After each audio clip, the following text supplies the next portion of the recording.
co-host of the Freedom Bros podcast, joined by my good friend Dustin Hurst. Welcome, and our very first episode. We are so excited to be on here with you guys, and it's going to be a great show. Here's a little bit of what we've got coming up tonight. We're going to give you guys a brief overview of what our goals are with the show, why we're doing it, and then we're going to have a very special guest coming up here in just a few minutes with a big announcement. And then we're going to be talking with Trent Clark, who is a columnist for the Idaho State Journal, an opinion writer, I should say, with the Idaho State Journal on a big pornography debate that him and Dustin got into a little tussle about on Facebook. So we're going to get deep into that. And we're also going to be talking about a new group, yet another liberal group. Another phony group. Another phony group called Idaho Leaders United. Yeah. Doesn't sound like a communist group at all. So we're going to get into that as well. Maybe Dustin, if you want to go first and just to kind of tell people a little bit about yourself and why we're doing the podcast. Yeah, so I'm Dustin Hurst. I am the former vice president of Idaho Freedom Foundation. I now work for a group called People United for Privacy. We do donor privacy and free speech, cancel culture stuff.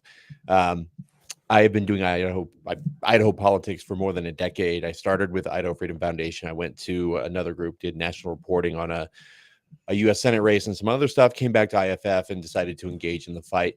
I, again, was communication director for IFF, then rose to vice president, and then we started Idaho Freedom Action. I ran that effectively for a couple years.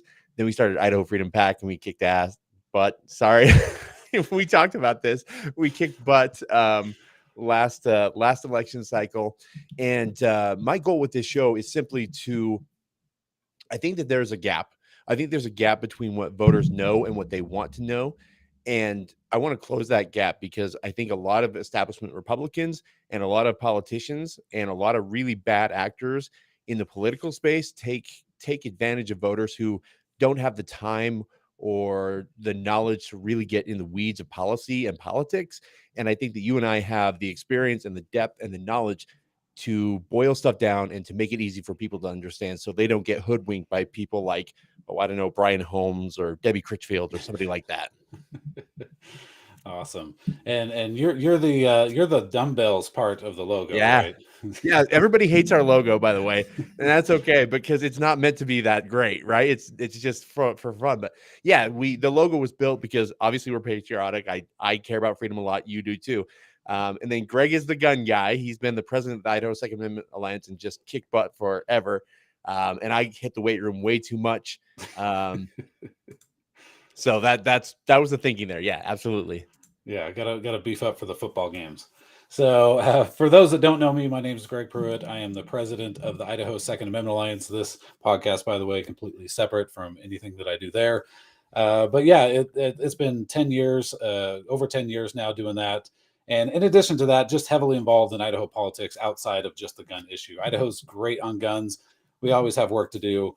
But I wanted a way, like Dustin said, during election time to kind of give people the information that the politicians, when they go out on the campaign trail and they give you their milquetoast speeches and I'm conservative, I'm a constitutionalist, I'm this, I'm that. And we want to kind of sift through all that garbage and get to the meat of their campaigns and kind of expose these frauds that are always running on the campaign trail, who are Democrats that just put an R next to their name and try to dupe the voters. And so, I don't know. I think it's gonna be a lot of fun because we tussle a lot. Yeah, I think a lot of people think that we're just going to agree on everything, and while I think we do agree on most things, we butt heads on some stuff too at times, and so I think it'll be a lot of fun.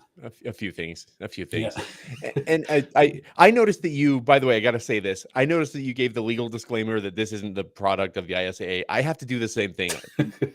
This is not People United for Privacy Speaking. This is Dustin Hurst. But I will tell you, if you get offended listening to this podcast and you tell my boss, she doesn't care. So go ahead and complain, I suppose. You can tweet her, whatever. She doesn't care. But this is not a production of People United for Privacy. This is Dustin Hurst and Greg Pruett crapping on liberals. Yeah, and my boss is all the gun owners in Idaho. So I guess if they want to fire me, that's totally up to them. So Yeah, absolutely. I will say, before we get on to our special guest, which I am super duper excited for, so hang on for just a few more minutes. We'll get to this person, if you will. Hey, Josh, nice to see you on here. There are a couple of things that I think that we need to set some ground rules for this show. Number one is we are going to tell the truth, no matter what you think of it. Like, I don't care if you want to cancel us. I don't care if this doesn't align with your tribal views about how conservatives or libertarians or constitutionalists will act. We're going to tell the truth, and you can hate us for it and don't care. Literally don't care. The second thing is we are not going to shy away from hard conversations. So much of cable news these days, and that's why I think podcasts are becoming popular or are uber popular, is cable news is so fake. It's so fake. It's all scripted. There are some people that either the politicians only take the friendly softball interviews or the hosts only want to do those or whatever. As you'll see tonight, in about 30 minutes, we're not going to shy away from people who might disagree with us a lot, because I think that's entertaining. And I think those are important conversations to have. What are your expectations for the show there, Greg? Yeah, I think a lot the same. I think we can have some good, even maybe heated discussions with people that we disagree with, and I think that's all fine at the end of the day. It won't be the scripted crap you see on cable news where they set up stuff on purpose and they have somebody in their ear telling them what to say and do. By the way, I love my '90s headphones. I had to steal from my kids. So yeah, I think that's my expectation too. Let's talk about the hard topics. Let's debate amongst each other, amongst people from the other parties or whatever the case may be, and have those big good discussions that you don't really get in a lot of places. And I think that's what I think people will like and enjoy about our podcast. Yeah, and I would add again that we don't necessarily have to follow the same rules as broadcast radio, but philosophically, I agree with a lot of them. If we give time to one candidate, I'm okay giving time to the other candidate, especially if the candidate is a communist, which you'll see the incumbent of the person who's going to make a big announcement is a straight up communist. So I'm not here to support the Republican Party. Okay, I feel like somebody's going to screen clip that or grab that, and but I'm here to support conservative values and keep Idaho, the Idaho that I love, the Idaho that I know, the Idaho that is not woke. So that's what I'm here for. Are we ready to get to our special guest? Yeah. So one second, fine. real quick. Sorry. Two things. Number one, as Dustin said, we're going to just talk about all sorts of topics. We may end up at some point getting banned off YouTube. Doesn't matter. I would encourage everyone to go to Rumble for sure and sign up on Rumble, because that's the one platform where I think all of our stuff will be, no matter what. Yeah. If we do get booted from YouTube, and maybe Twitter is okay at this point. And then final thing is, if you are interested in being a sponsor for the show, reach out to me, Greg, Greg, at keepidahofree.org. Keep Idaho Free is the host of this podcast, and we would love to talk to you guys about potentially being a sponsor on the podcast. So with that, our next guest, most of you know as a stalwart defender of the Second Amendment. And let me go ahead and bring in Mrs. Christy Zito. How are you tonight? I am good. How are you? Good. We're always better that you're here. You make any podcast better, Christy. We all know that. Thank you. Christy, I would say, what do you want now? But thank you. I'll just leave it there. There you go. Someone's feisty tonight. Goodness gracious. Christy, what have you been up to? I didn't see you around the Capitol this session. What have you been up to? Well, I was at the Capitol this session. That was a commentary on me, not you. That's your fault, not me. I was at the Capitol this session working Stand Your Ground bill, working for the Second Amendment Alliance, working for the gun owners in Idaho. We need to make sure that those rights are preserved. The Second Amendment says it shall not be infringed, not infringed today and maybe tomorrow, and you can have this and you can't have that. Shall not be infringed. And I worked hard with Greg and with the members of the Alliance to secure, we have Stand Your Ground, but to enhance it and make it better. So that's where I was. So you're bad that you weren't there. You didn't get to see us. Not my fault. I think I just lost 1 point on the Freedom Index. I think maybe, I don't know. Awesome. Well, yeah, and we've greatly appreciate the work that you do for gun owners, whether you're in the Capitol or outside the Capitol. You're always working hard for the people, and I may know you better than almost anybody else in the state on a personal level, and just I know how much you care about people in the state and the liberties that we have on top of guns. Heck, you were I think you were the first one, possibly, and you can correct me if I'm wrong, that introduced banning gender mutilation and drugging our kids in the name of gender ideology. You ran that, but you were the first one I remember running that bill. I was the first one to run that bill in Idaho. We got part of a hearing. There were hundreds of people, I guess, that showed up for that. And Cheney was the chairman of Judiciary and Rules. We got our first day of hearing. And then when I went to him to find out when he was going to reschedule it, he said, leadership's going to kill me as it is.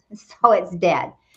And it was, but it was so important to me because just like protecting babies, I worked on the bill, carried the bill, worked on it for several years to keep Planned Parenthood out of our schools. It had to do with tax dollars going to organizations like that. And, we successfully got that through. And we've saved babies. We've kept that out of our schools. The transgender bill, the same thing. Once you're 18, knock yourself out. I mean, if that's what you want to do, if that's where you are. But I want to see our babies our children, our first and second graders, our junior highs or whatever. I want them to be able to enjoy being a child and being an adolescent. These weighting matters have no business being put in the mind of a child.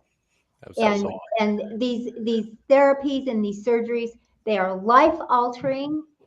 There are ramifications. They become dependent on the medical establishment for their whole entire life. A lot of this stuff is not reversible, and it's just criminal. And so I was so grateful when that bill got through the Idaho legislature this year. In fact, I was blessed enough to be in the gallery when that happened. What are you laughing at, Doug? I'm sorry. Just Brian Allman's. He's not laughing at you. I promise. You're giving this really emotional speech, and then Brian Allman is taking shots at Greg Cheney in the comments. I'm so sorry, Chris. I was holding it together. I want you to know that. I was holding it together, and Dustin. You're fine. You're fine. Greg is. Yes, remember, I raised a bunch of boys. I had several of my own, and they all worked on the farm, and so they were all there all the time. I get it. In the Freedom Bro room, Greg is certainly the adult in the room. I am not. I'm a child, I swear, because it's just Brian, stop doing that. Maybe I'll have to come and babysit more often. You should. Hey, I will say that's yeah, we'll get to that in a second. Talking about babysitting. But I think I've been very impressed with Christy's record because she's always been a rock star. She never has failed us. Never. But I think my favorite Christy Zito moment was during the special session during coronavirus. Oh my gosh, Christy, it broke my heart when you broke down in tears talking about the pain that people had allowed the government to force upon them with social distancing and restrictions on nursing homes, and just people just being absolutely crushed by Brad Little's closure, which he then in an election year said, oh, I didn't close anything. That was the moment that I was like, if Christy Zito does anything, I'm her biggest fan forever. That was super impressive because it tells me you have a heart of gold, and that's so rare in politics. It's so rare. Well, I made it my policy when I was in the legislature to answer phone calls, and you get a lot as it is because people are hurting, and more than anything else, they want to know that somebody cares.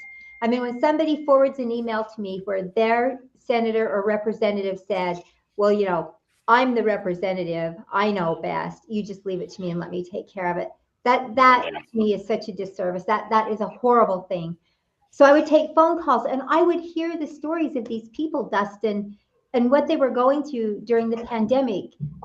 In the middle of the night, people who couldn't go see their loved ones, couldn't hold their hands in those last minutes of their life when they're dying, and husbands and wives who had built lives together and raised families and spent 40 or 50 years or however long together.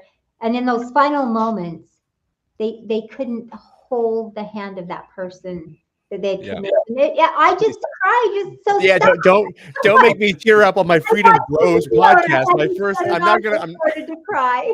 Freedom Bros don't cry, tear man. up. I'm the dumbbell guy. Don't make me cry. But that's not the proper role of government to do that. Yep. You know, Yeah, and it completely was agree. so horrible for the people of our state to have to go through that.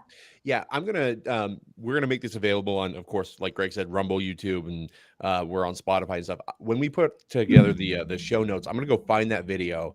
It's on IFF's channel. I want everybody to see that, to see who Christy Zito really is, because not many politicians feel that way. I'm not a politician.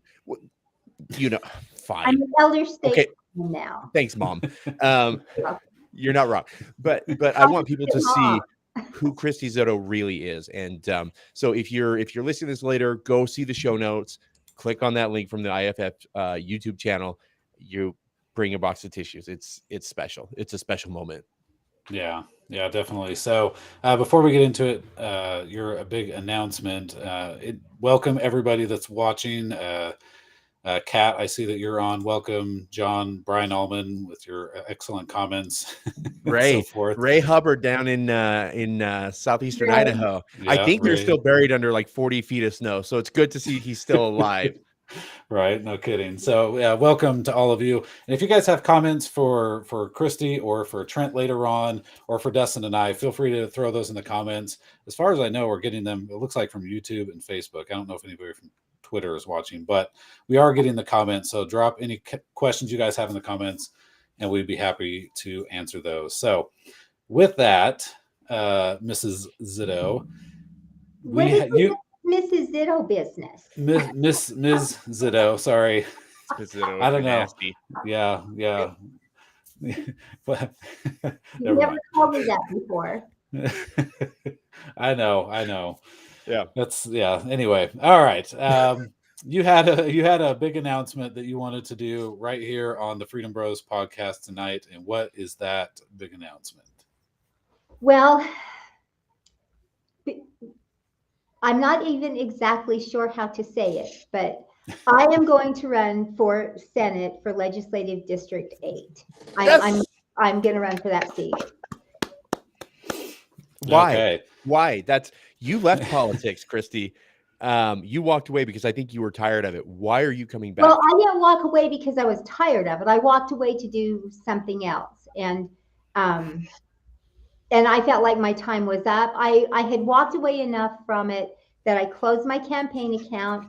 I donated all of my clothes except 2 jackets to the youth ranch. So I was moving on to the next thing. But when I think of why I'm doing this, you guys aren't old enough to remember Donald Trump through his entire history, right? Whether you like the guy or hate the guy or whatever, he was involved in the background in politics for a long time. And it was very seldom that he would do a media interview that the commentator or the interviewer wouldn't say to him, "Donald, are you going to run for president?" And Donald Trump would say, "If it gets bad enough, I will. I'll have to. I won't have a choice." And I just feel like the direction that Legislative District 8 has taken, I have to. So that was the nicest way of saying it. That was incredibly statesmanlike. Yes. That was not a political answer. Yes, no, it certainly wasn't.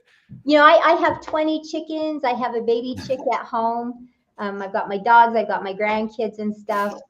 This is not just like when I ran the first time. I wasn't looking for this, but people keep calling. People keep asking. People keep saying, this is not the representation we expected. I wasn't surprised. But then there comes a point where your civic duty and the future of your children and your grandchildren and the future of the state becomes more important than not. Yeah. So I guess one question I have, and maybe a lot of people have and I think you've actually told me you've fielded this question a number of times. Jeff Schroeder is no friend of the Second Amendment. That's the current individual that has your old seat. He's pro-abortion, and he's an atheist. And I'm not saying you can't be conservative and atheist. I think it's fairly rare. But in this state, people would look at that and go, what happened here? How in the world did this guy ever get into office? Even if you didn't run against him, obviously, because you came out on the outside and worked with us. But how did this happen? Like, how did this guy get in? Well, I think that there was some name recognition there because he's a city attorney and he's been on the city council and a few things like that. And then it was, I call it a Joe Biden campaign. There weren't a lot of forums. There wasn't a lot of comparison.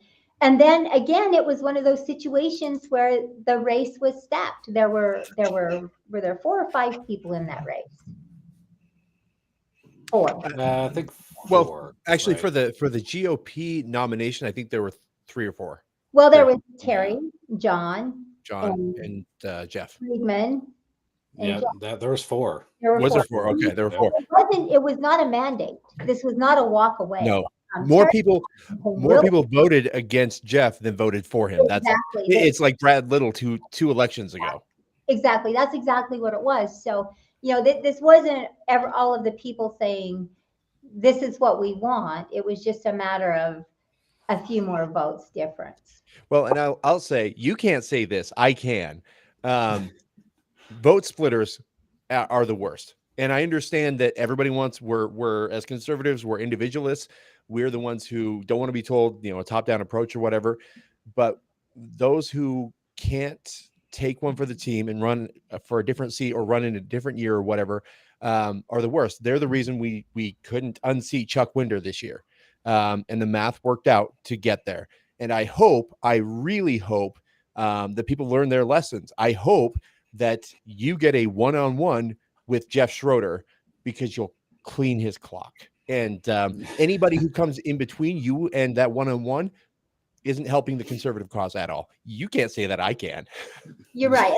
And even if I thought I could say that, I wouldn't, because I never assume that I'm going to win. Sure. And for me, it is, I give it all I have until the very last day, because I don't want to get sloppy. I don't want to assume that I'm the best person for the job. I want to make sure that the people who vote for me, know what they're getting. And then if I am successful, and I very seldom say because I feel like it's all of us running who agree with what I represent. But then it's my job to make sure that I represent in the way that I said I would. Yeah. And so, I however the race is, however many people that are in that race, I will give it everything I've got. Everything I've got. No surprise there. Yeah. No, we all know that 100%. So I want to get to one question that was sent in anonymously. And I think this is a great question. It's going to be a hot topic. And then we'll let you go, because I know you gotta hit the road. Actually, before I do that, where can people go? I know your website's not set up yet. I think you had told us that ahead of time. It's really close, maybe tomorrow. But where can people go to learn more about you? Well, when we get the website set up, it will be Zito4Idaho.com. Yeah. And Okay. That's where you'll be able to go to learn more about me. I don't know what else to say right now. My phone number's out there. If you have any questions, call me. I'll be doing cookies with Christy. We'll be doing meet and greets. We'll be just like before. I'll be at the farmers market in Mountain Home. And if you want to have a cottage meeting, set it up. Let me know. Let's get a date. I'll be there. Whatever it takes for you to get to know me and for me to earn your trust. Because that's what I want. I want to earn your trust. I want you to know that when I say I'm going to vote this way, that's the way I'm going to vote. And if I happen to not vote the way you think I'm going to have a good reason why. There will be something that I have learned that I haven't been able to get out to you.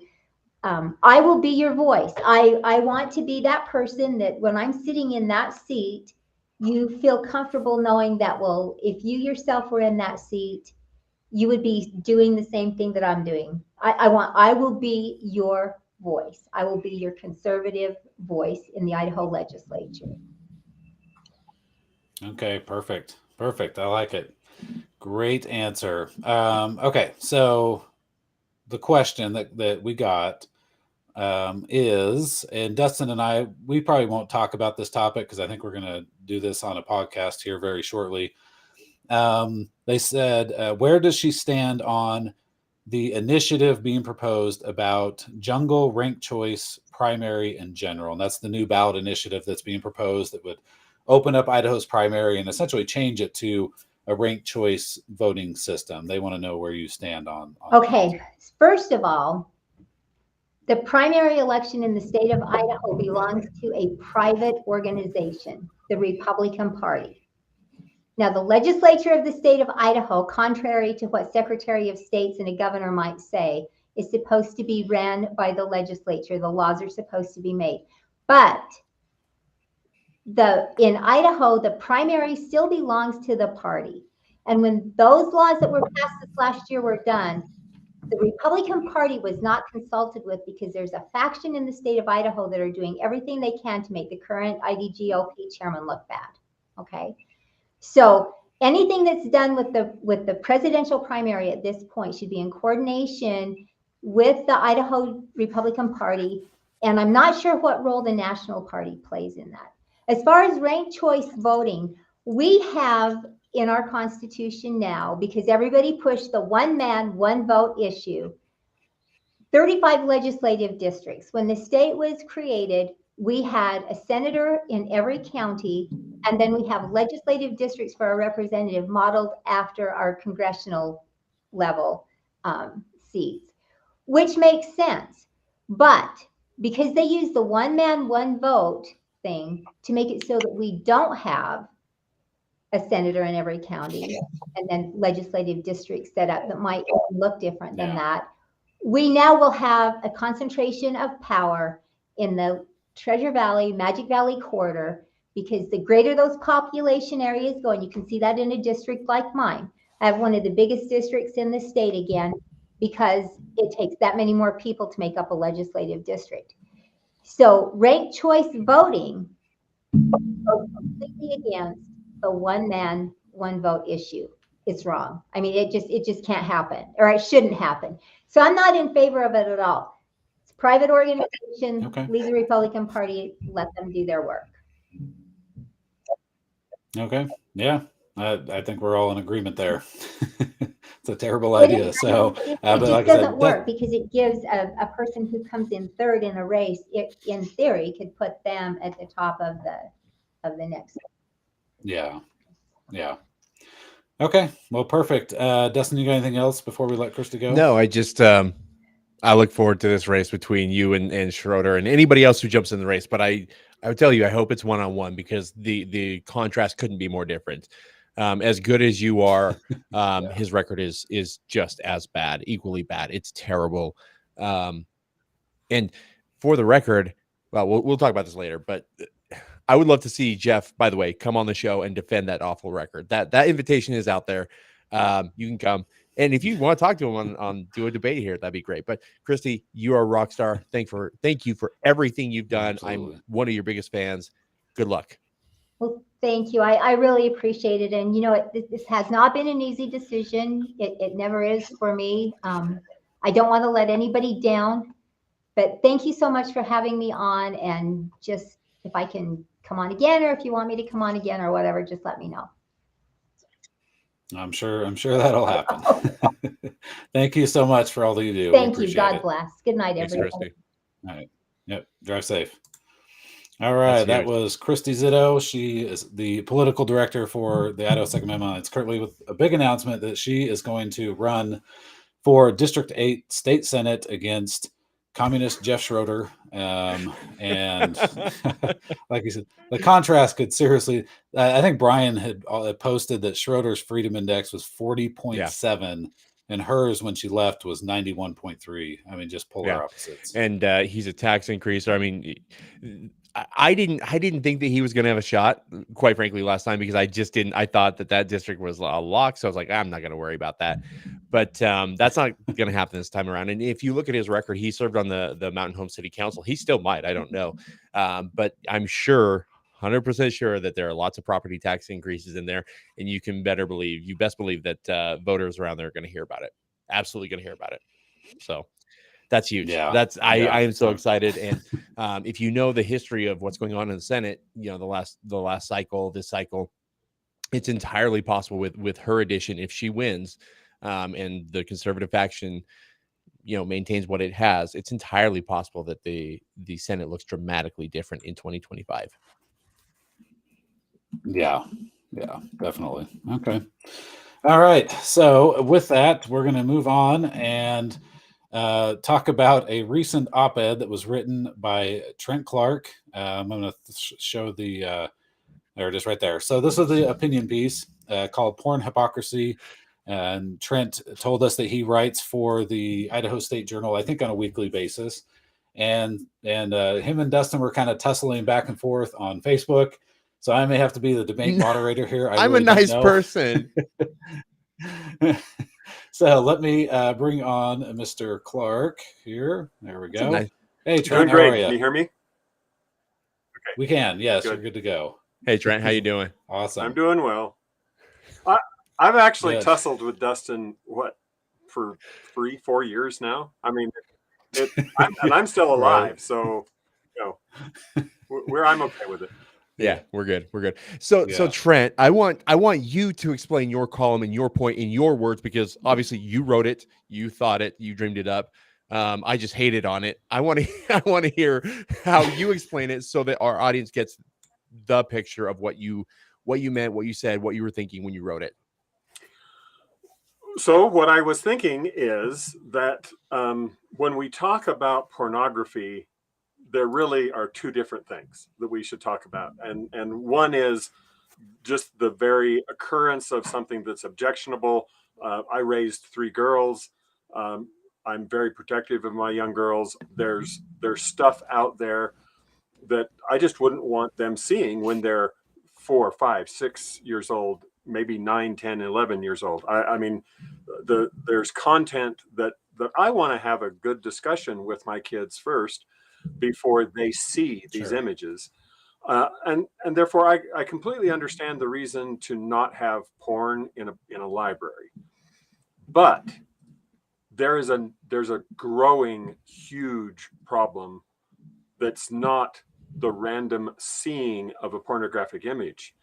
It's the $97 billion industry that has found the way to reach through digital marketing to use, subliminal advertising, to use all of the tricks of the trade that I've actually had marketed to me. As you know, I was public affairs director for a Fortune 500 company. I've had Madison Avenue firms come in and say, hey, look what we can do. And they can, through digital marketing, use all kinds of psychostimulative techniques to get you to click on women's fashions, and then from women's fashions you go click on women's negligees, and then it'll just take you down this hole until you get to a porn site. And the goal of all of that marketing is to get you into a paywall. That's what it's about. Sure. That is not the same thing as the random picture I might see in a book at a library. It's just a completely different arena, and it is the much bigger threat to our kids. And I say that was really the point of my column, was that the digital world that can basically reach out and grab our kids is the bigger threat. And you just really didn't see that in the balance of how much time and effort and energy went into combating porn in the most recent legislature. A huge amount went into that libraries bill. Very little went into dealing with the flow of porn through digital devices and cell phones into the eyes of our kids. Now- and that's why I say that was kind of hypocritical, because you really should deal with the bigger threat and put more time and effort into the bigger threat. So Trent and I disagree about solutions here, but I want to make one thing clear. He's coming from a great place, which is kids should not be exposed to this bull crap when they're young. Like, I have an 11-year-old son. We're having those talks. His mom talks to him regularly. She's home more than I am. Kids their minds are warped by this stuff. We absolutely need to protect them. But the bill that he's talking about was a big government bill that would have absolutely inserted government in a place that it should not be. Trent, do you remember exactly like all the tenets of the bill? I just remember, like, I don't remember exactly how it was written. Can you tell us a little bit more about the actual piece of legislation? Well, so first of all, I need to let you know that this was the iteration of a bill that came up last year. Last year, I know that the Freedom Foundation did a really sharp critique of the bill, and everything you said, by the way, was much more true of that original bill. But and here's where sometimes I think that the Freedom Foundation doesn't take credit for what good it does, because believe it or not, as you draft a piece of legislation, people are now looking at the criteria and saying, Yep. okay, well, we don't want this scored down here. We don't want it scored down here. And so they'll redraft the bill to try to make it less big government. And that is in fact what happened. The bill used to require the installation of porn filters on cell phones. After a lot of thought and discussion, it was kind of decided, no, we don't need to do that, because every cell phone that is activated in the United States right now actually is activated with a porn filter on it. So there's no requirement to download a piece of software onto a cell phone, because they all have one on them. And so the thinking was, well, why don't we take advantage of the one that's there? And then the real question was, how do you make it so that an adult doesn't have to deal with the filter, but a kid does? And so the most recent version, in fact, even this last year, there were two different versions. The first version didn't take advantage of this. The second version did, and that is, it focused on the fact that there's been constitutional rulings that you cannot block an underage minor from buying a cell phone. Cell phones are emergency communication devices. They are, it's been ruled that a kid, 12-year-old kid, 13-year-old kid, has a right to buy a cell phone. What they don't have a right to do is sign a contract. And as you know, to get cellular service, you have to sign a contract. And so the bill was rewritten so that it actually kicks in only when an adult signs that contract for cellular service. And if you've ever activated a phone, it pops up with a bunch of questions. And you just answer. There will now be in Idaho, according to the bill, a question that says, would you like to set a PIN on this phone? If you answer that yes, then that cellular service that goes to that phone will have a porn filter switched on that can be turned off with a PIN, and the PIN is owned by the adult who signed the contract. Okay, and the parent can just hand that phone to the kid if they want, and that porn filter is on. The parent can also say, no, I don't want to set up a PIN because this phone's going to be for me, in which case nothing happens. Okay. So that's how it works. It will be a question that says, would you like to set up a PIN? Greg, any thoughts on that before I go at this? Yeah. So before Dustin and you start going back and forth here, I'll get my 2 cents in, and then I'll ring the bell and we can go. No, I'm just kidding. So I mean, I think to, I guess, reiterate what Dustin said, I think everybody here in this chat and on this podcast agree that kids should not be looking at porn, right? And that the sex talk should probably primarily be taking place between the parents and their own children. I think where I guess so during this whole debate, honestly, I didn't follow this bill nearly as much, and this whole debate nearly as much as I was following the HB 71 to ban kids from mutilating themselves and drugging themselves in the name of gender ideology. I was much more concerned about that. But I mean, I understand that there is a disparity, and I think, and I know a lot of it comes from, the libraries and the schools are ran by the government, and that's taxpayer funded, and that's where you're going to see obviously a very big wing of the Republican Party who was concerned about that, but it wasn't that they want kids to look at porn. They were just like, hey, wait a minute, the cell phones aren't ran by the government unless you've got an Obama phone from 2010 or whenever that was, right? And then maybe there's an argument to be had there. My big concern, at least from the ISAA's perspective, came from we were going to allow people to sue the manufacturers, so they're going to sue T-Mobile and Verizon.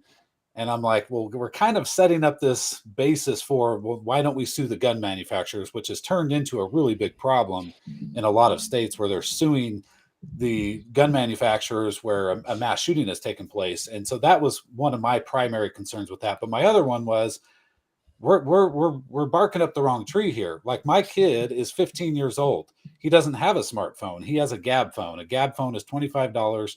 The Gab phone can call, it can text, and that's pretty much it. It can take pictures, but he can't text pictures. I mean, it's literally locked down as much as you can really want it locked down.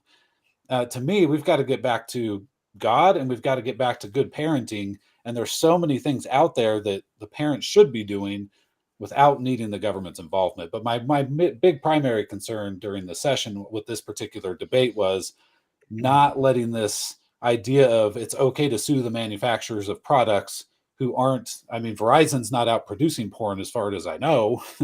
I guess if they are, you would have an argument.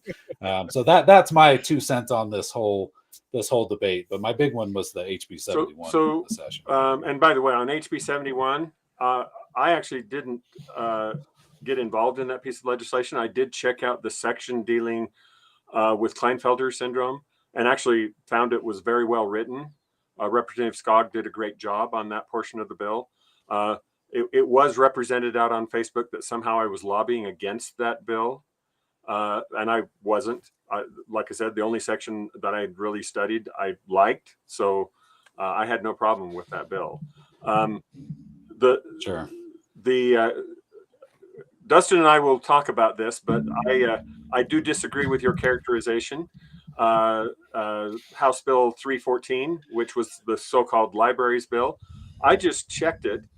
It actually applies to both public and private schools, and it doesn't even have a definition of public libraries. And I thought, well, that is problematic because, for instance, there's this, which is you can't see it. That's not coming through. Yeah, it's called the Boise Book Bike. Is a library available to it's actually looks like a fun activity. People ride around with a tent that has books available in the tent, and it's like a mobile library, and it would have been covered by this, although I don't see anywhere where it's funded by anything but private donations.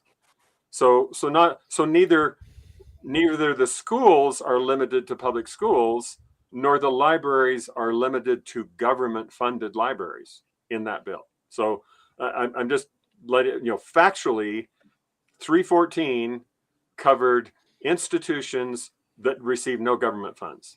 Okay. Now, I just did a little checking. Did you know that you cannot broadcast cellular signal in the United States of America without a license to do so from the Federal Communications Commission? Yeah, that seems pretty basic. Yeah, they own that signal.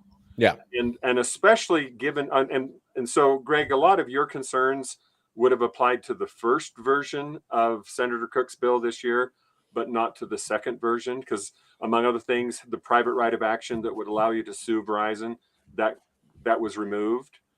The second version, IACI, which represents Verizon and T-Mobile and all those companies, IACI withdrew their opposition to the second version.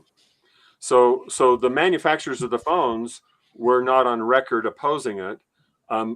Basically, it was the Freedom Foundation and then the national digital marketing organization that, let's be honest, they represent the folks that make money selling porn.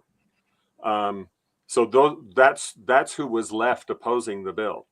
And I understand that the Freedom Foundation was opposing it on philosophical grounds, but I really had hoped that they would take a look at how Senator Cook really tried to address the concern with freedom. And the imposition at the very end was very minor. It wasn't dealing with private things at all. It was dealing with a public communication channel. And the question, but this is not a public communication channel. It's just not. And here we go. I'm sorry. I just can't. It's not yes, the airwaves and the signals, all that licensed by the government so that they can control everything that they want to control. Let's be clear about that. They want control over these things so that they can pull the strings. We saw that during COVID. The more they control, the more they can shut down. But do you know what my family does? Greg's family has one solution. They get Gab phones. My kids have their own tablets. I wish they didn't, but their schooling and stuff happens. We pay $12 a month for Ever Accountable. There's an app called Canopy that you can get. There are myriad apps out there. Why do we need an anti-freedom piece of legislation when it's so easy for parents to say $12 and I can cover 400 devices in my family? Like, why do we need government to step in here, Trent? Because, as I already explained, any 12-year-old, 13-year-old, 14-year-old kid who breaks their phone, who loses their phone, can walk in. Very often, those phones are on an insurance plan or a replacement plan. They can walk into a cell phone store and they can get a new phone, and they don't even have to have parental permission to do so. And the beauty of Senator Cook's bill is that's fine. They can get a phone without their parents' knowledge, but they can't hook up to a cellular plan without their parents setting the parameters that says there will be a porn filter on your ability to go out and reach onto the internet and grab pornography. And that is the parent basically exercising control over access to the internet. I don't see how that is not an imposition on anybody's freedom. That's a parent having the ability to control whether this kid can reach out and grab pornography off the internet. But that's the thing is the way that it's written is actually very clever. It's written so that it can pass Idaho Freedom Foundation muster, which good job, Wayne. Good job, Brian. Good job, Brandon. Great job, guys. But it's still there, right? It's still an imposition telling government or telling these private companies, you have to do this. There are a couple of concerns with the piece of legislation that IFF did voice, and Brian just dropped them in the comments. Thank you, Brian, for being our personal assistant here. The one of the big issues was it was browsers only. Browsers only. Who uses a browser anymore on their phone? I'm dead serious. You can get porn through apps, and it's not necessarily the same porn that we're all thinking of, but there are some very scandalous photos on Instagram. You can find scandalous photos on Facebook. You can go on Discord. Oh my goodness, you can find stuff on Discord. That's so the question is like, how far do we take this? There are people who think that bikinis, two-piece bikinis, that's porn. Like, are we okay censoring that stuff now? Like, so can we censor certain scenes on Netflix? Do we need to regulate Hulu? Do we need to regulate Netflix and all those, Amazon Prime, everything? Like, how far do we take this, Trent? Well, so those are all good questions, and that's a rabbit hole that this bill didn't go down, and that was one of the decisions. Let's just use the porn filter that the market is already demanding be on there. And so the decision to go and let me address some of Brian's comments. First of all, you have to understand this is an attempt to get at and disrupt that psychostimulative advertising that reaches out and grabs the kids and pulls them in. The random sexting issue is wrong. It's bad. I don't want my kids seeing that. But that's wrong and bad. It's not a $97 billion industry reaching out trying to get some kid past a paywall. Okay, there's a difference. And so this view of, well, if it doesn't get rid of every pornographic image, then we shouldn't do it at all. No, the filter does one thing, and the one thing it does well is it disrupts that point and click, the clickbait process that reaches out continually and tries to get more stimulative content onto the phone. And that's what we're after. That we just want that functionality. Go ahead, Greg. Yeah, I guess I just sit here and look, I think Trent's coming from a good place. I think he doesn't want kids to look at porn. I don't want kids to look at porn. So I hope we can at least at the end of this all agree that nobody wants their kids looking at porn. I think of this in gun terms, right? And how, is that just that's programmed? That's how you think? Like that's programmed into me. That's what I've been doing for 10 years. But like seriously, in some regard, it's like, well, we're going to ban this one thing, or we're going to do this one little solution, and we all know it's not going to do anything, right? There's too many guns here. I went to Iraq for a year. Trust me, you ain't getting rid of the guns in America if we couldn't do it in Iraq. And I think with this, technology is advancing so fast. And let's be honest, the people behind porn and pushing all this stuff are evil, right? They're led by evilness. And so you're going to pass this one little law that you think is going to do something, and they're going to get around it like that. And so to me, the focus really should be, again, it's on taking care of your kids. Like we've got to get kids, we got to get back to praying. We got to get back to God. We got to get back to controlling what you've got in your house. And that's kind of the best that you can do, is helping them understand those psychostimulants. And here's why these things are bad, and just educating your kids a lot more. And anyway, so that's I guess that's where I'm coming from. By the way, I don't disagree. And if any parent thinks that Senator Cook's bill is a panacea that makes it so you don't have to care about what your kids are watching on the phone, that you completely got that wrong. The whole purpose of the bill is to put the power back in the hands of a parent so that the parent can do their job. That means parents have to be doing their job. So but that's Trent. I love you, buddy. I love you for coming on, but that's just not the case. The if you can't control your kid's phone, you need to hang it up as a parent anyway. Like you need to just hang it up, because like my kids aren't like, again, I'm like Greg, my kids are either going to have Gab phones or they're going to have the light phone, which I actually wish that I had, which is just phone and text. That's it. But I also want to raise one other point. I follow a guy named Jonathan Haidt, who wrote Coddling of the American Mind. He runs Heterodox Academy now, and he's big on teen mental health. And Utah's taking this path, which is they've discovered, numerous studies have said social media itself is bad for kids, right? Facebook, Instagram. I can't imagine the bullying that goes on in some of these like Whisper, some of these apps. Like that's really bad for kids. My kids are not going to have social media for years. They're going to hate me for it, and they will thank me in their 20s and 30s. But the question is again, are we going to start using activist government to regulate every social ill? I am fat, dude. Like, are we going to go the New York thing and ban big sodas? Like that's not what government is here for. It's just not. It's not here to parent my kids, right? Just tell me about that.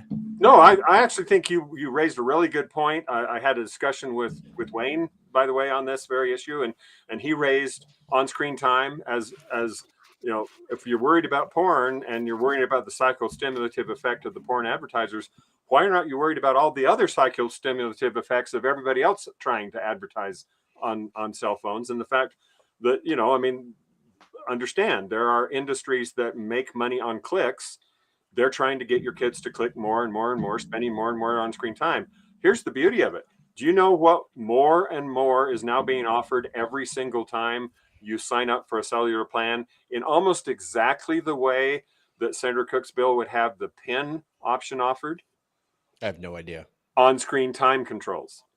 On-screen time controls are now being offered with the cellular plan right up front, so that the parent can say, wait, is that government regulated, Trent? It isn't. That, by the way. Wait a second.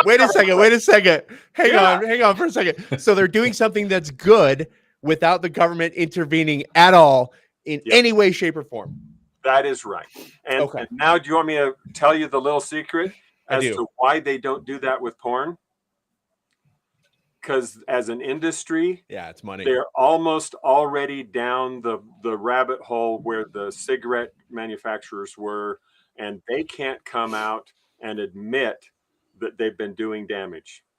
That's why they won't do it with porn, but they'll do it with on-screen time. Because the data is now out there showing, I mean, there's now very solid clinical data showing that entire lives of people have been ruined by underage addiction to pornography. And the industry that's out there is saying, oh, we could be on the same hook that the tobacco companies were. So let's just deny that that's a thing. Yeah. And so they have resisted putting porn filters on as a default, but they're willing to do on-screen time controls as a default. The market is telling them to do that, but they don't want to accept the liability. And that's the reason I think Senator Cook's bill is needed, just to get us past what is really a government. You have to admit, this whole liability morass is created by government. Yeah. And so therefore we're trying to get past an obstacle the market would solve, except government has created a problem here. Yeah. All right, Trent, we got to move on. Seriously, props to you. You and I disagree on literally everything, I think. We do. But I have to give you props for coming on and having a civil discussion with us. Nobody expected that from me. So, I mean, we did it. We did something good tonight. Thank you so much for coming on. I disagree with you, but I'm sure we'll have you on again when we disagree on something stupid in the future. Sure enough. Thank you very much. All right. Thanks, Trent. Appreciate it. That's a terrible right, so bill. that was, I know he's gone and I can talk behind his back. That's a terrible bill. Like, that's not what government's purpose is. That's not at all. Like, parent your freaking kids. Like, the idea that those two ideas are the same, they're not. They come from the same place. Kids should not have porn. Government sure as hell should not be buying porn for kids to have. That's clear. But government does not need to. But if you're, by the way, if you're in a public library, you should be you should know what books your kids are getting. That's absolutely fact. Like, some people are saying, well, just parent your kids. Yes, you should, but that should not be available. My tax dollars should not be used for that. Terrible bill. I hope it never sees the light of day again. There you go. Yeah, to me, it was just pointless because it was going after this one tiny little thing, and yet there was 8 million loopholes around it. And so it was just, and I think Brian had posted in the comments, it just gave parents this false sense of security. Oh, my kid's got a phone. He can't look at porn anymore. Well, and the question is, and I think we all kind of understand where we think we understand where tech is going. It's like metaverse, AR, VR. Is there going to be porn in the metaverse and in AR? Like, I don't know. Probably. In fact, there probably is right now. That's going to be where a lot of people are spending a lot of their time. I mean, how government regulated is that going to be, and should it be? This is where my true libertarian comes out. It's like, this is a test of us as people, as human beings. What are we going to choose? Are we going to choose the right and straight and narrow path, or are we going to deviate and enjoy some vices? Not government's place to decide that for us. Yeah. All right. So the last thing that we want to get into. Oh boy, this is rich. Oh goodness. Maybe we should have started with this. I don't know. Oh no, this is a really good endpoint. Idaho. So Idaho has this thing, and years ago I started talking about the Gem State heists, and part of that was like explaining to Idahoans. This. I mean, I was one of the first ones, I think, that brought this up, because there's a movie called the Rocky Mountain Heist about Colorado turning blue and all that stuff. And so I started talking about the Gem State heist and went on a tour across the state talking about it. And one of the things that I've brought up is that in Colorado, all these random groups just started popping up, very well-funded organizations that started making a big difference in Colorado and flipping it blue. And that's been happening in Idaho now, right? You've got Take Back Idaho and 97%. Defend and Protect Idaho. I don't know. Defend and Protect Idaho. Reclaim Idaho. It's Reclaim Idaho. Yeah, I mean, there's just group after group on. after group. The heist is on, guys. Yeah. Absolutely. Yep, the heist is on. 100%. So now, last week or earlier this week, I can't remember. another group popped up called Idaho Leaders United. So, How so do they with pick that, these we're names? gonna How do play they a do this? Like, do they just put? Is there like I- some PR like jumble name like word salad generator that they just throw crap into and it comes up with these terrible names? Like, guys, come on. I know, but the thing is do they listen to the name and go, okay, how do all the communists make their names?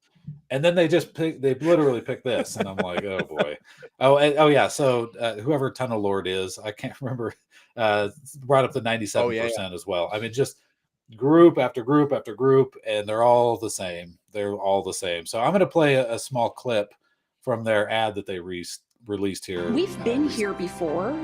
In the 80s and 90s, Idaho stood up against bigotry, and we can do it again.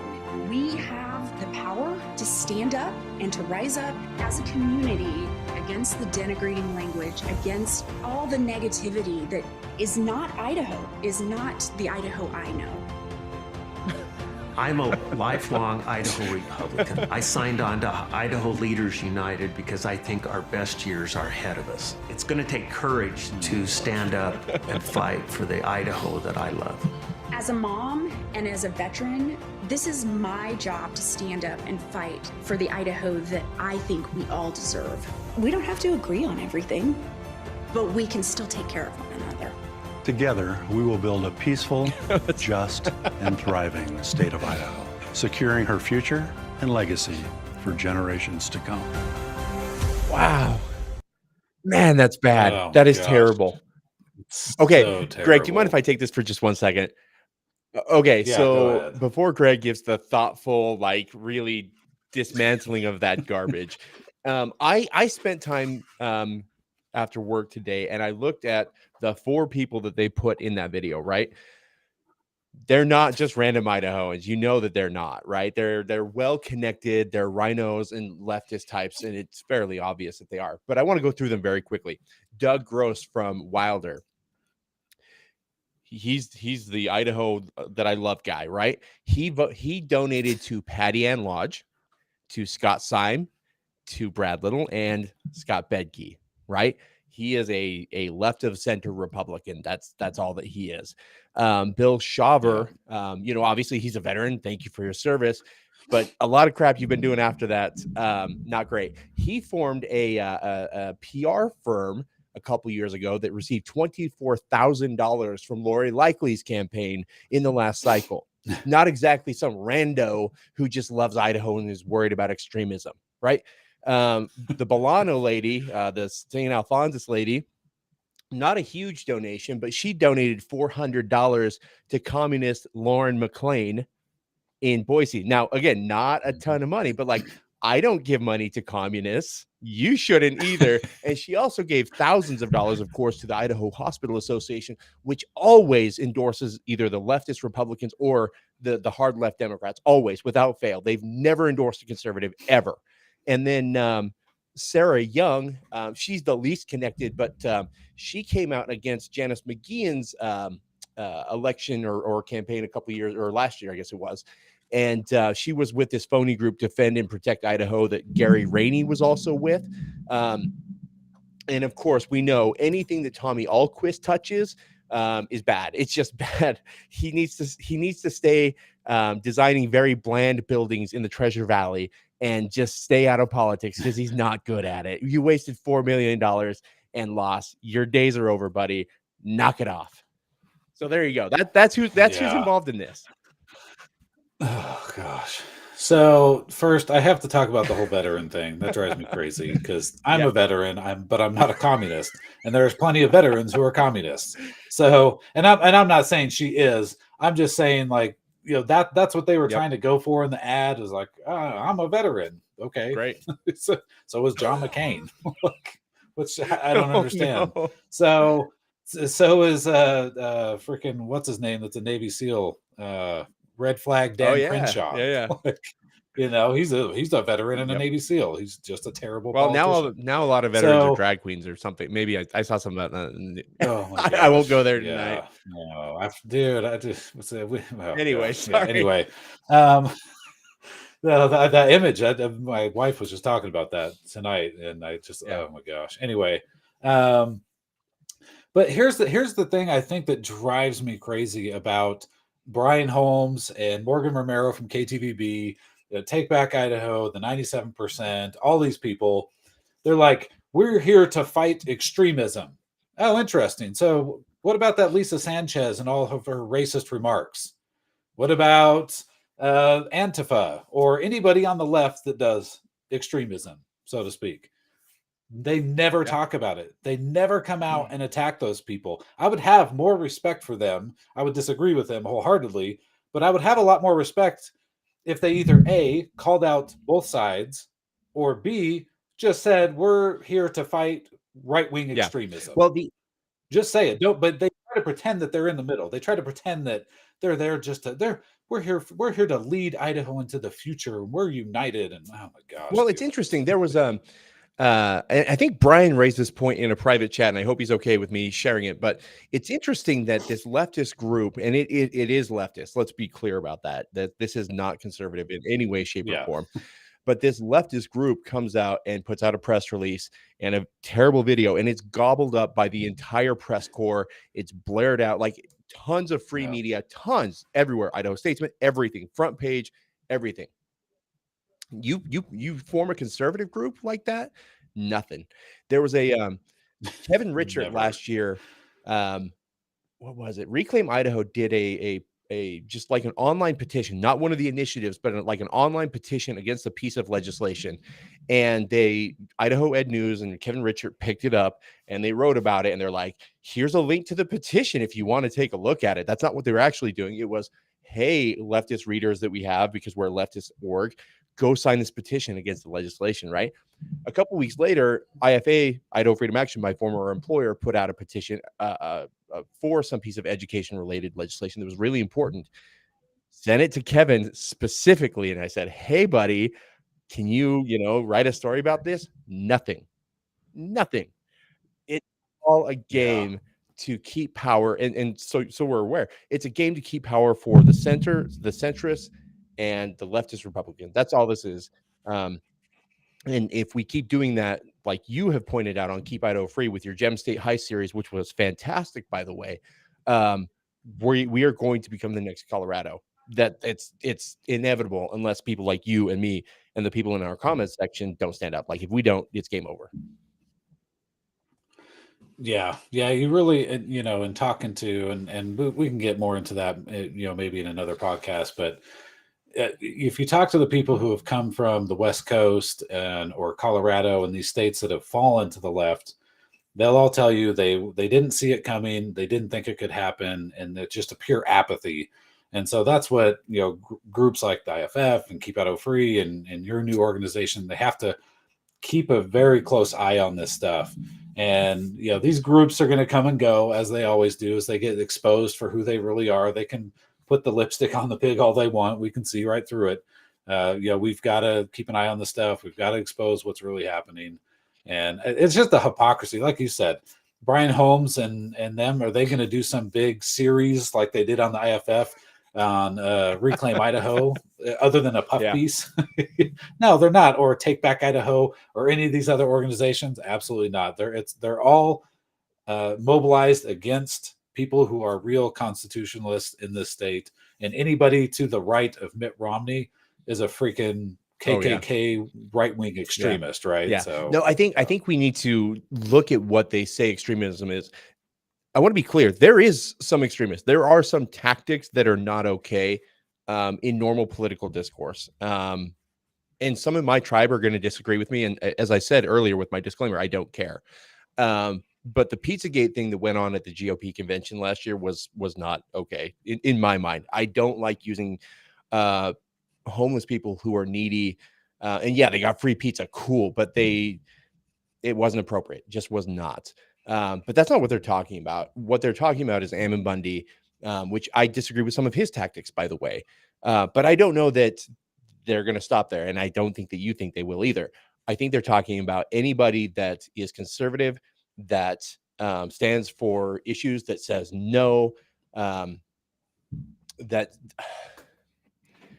that stands in their way. It's a power. Sorry, I just keep coming back to this. It's a power play. They want to delegitimize, Yeah. deplatform, and ultimately cancel anybody who doesn't agree with the Brad Little type way of doing things, the centrist mindset. And I'm not going to play that game, and I know you won't either. Yeah, I agree. It's, if you're pro-life, you're pro-2A, you're pro-individual liberty, you're a right-wing extremist, I guess. Yeah. Embrace it. Well, and whatever. I want to give credit John Haida for Stop Idaho Rhinos. Go see his tweets from that day. They were actually really funny. But there was one that said something to the effect of, I am extreme in my defense of life. I am extreme in saying that we shouldn't let little kids cut off their genitals. I am extreme in this, and this. Yeah. There are positions that you absolutely should be extreme on. Don't be violent about it, but like you absolutely should be extreme about it. And if you're not doing it right. So credit to John Haida for thinking up that that campaign. It was very clever. Yeah, absolutely. All right. Let's give a couple plugs here real quick. Be sure to subscribe to our YouTube channel and also over on Rumble. Definitely on Rumble if you're not over there already. We are looking for sponsors, or if you're interested in sponsoring the Freedom Bros podcast, and the leftists hate the name, they hate the logo, they hate all of it, and it's fantastic, and I love it, and I'm here for all of it. Be sure to shoot an email to me, Greg, Greg, at keepidahofree.org, and let me know that you're interested, and we can discuss that. Our next show is going to be May 11th, but that's going to be, I think you're going to be gone, so we're going to have to pre-record that one. Yep. Correct? I'll be in Sun Valley, I think, but we will still give you good content. I promise you. Yes. We've got good stuff planned. Lots of fun. So, and then also be sure to give us a thumbs up, share it, and do all that good stuff that you're supposed to do. Yeah, I don't know. I had a great time. I thought we had some great guests on. And for those that didn't hear the earlier announcement, Christy Zito is going to run for her Senate seat again in District 8 and take on Jeff Schroeder. So that should be very, very interesting race, especially if it's one-on-one. I don't think he can beat her one-on-one. That's just my opinion, I guess.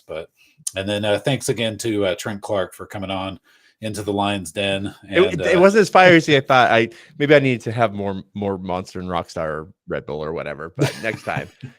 But yeah, no, mad respect to him for coming on. And I'd say again, the invitation, if you want to talk about your policy, if you're a candidate, Jeff Schroeder or any other candidate that's legitimate, if you're, somebody who's a joker, I'm not going to have you on, but if you want to talk about your issues, come, hit us up, let Greg know, and we'll see what we can do. We want this to become a regular staple. So you understand Idaho state politics. And that's what we're going to focus on, by the way, is I don't care about Congress. It's broken. I care about saving the state of Idaho. So I want this to become a regular thing where it adds value to your understanding and to your life so that you can make better decisions at the ballot box in 2024. All right. Thanks, guys. We appreciate you tuning in. Thank you very much.